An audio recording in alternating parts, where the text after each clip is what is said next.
It was February 24th, 1982, in Sydney, Australia. I was driving home in the rain with two friends. The last thing I remember was approaching an intersection. Then, nothing. I later learned that our van aquaplaned and slammed into a power pole. My friend in the back was thrown forward, striking me in the head. My skull and face were shattered. The steering wheel pierced through my body. I was declared dead. But while doctors spoke of my death, I was somewhere else. I found myself moving headfirst through a maelstrom of dark, boiling clouds. Strange forces seemed to beckon me to the sides, and it frightened me. Ahead, a tiny dot of light appeared. It grew brighter and brighter as I rushed toward it. I realized I must be dead. I thought of my parents and my sister, and then I surrendered, moving greedily into the light. There was an explosion of radiance. I entered a place with insubstantial walls. Before me stood a man, tall, with reddish-brown hair, a neat beard, and a simple white robe. Light seemed to flow from him. He radiated wisdom and love. He said nothing, yet I felt everything. Peace, tranquility, love beyond words. I thought to myself, I could sit at your feet forever and be content.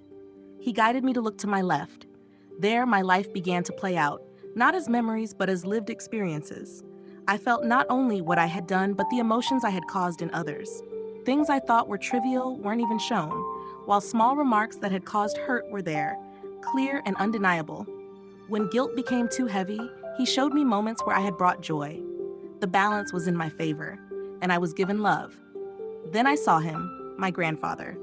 Younger than I remembered, healed of his ailments, smiling.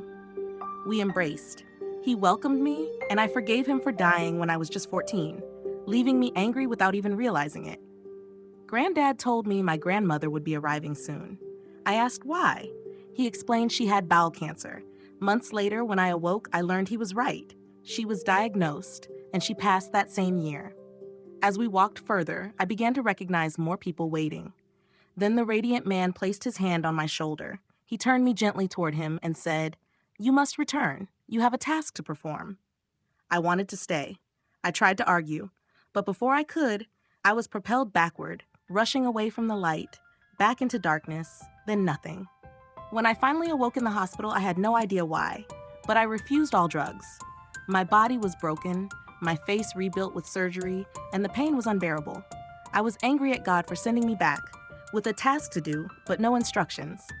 Only one message remained crystal clear. It is time to live according to your beliefs, whatever they may be, to put your house in order, for the end times are upon us.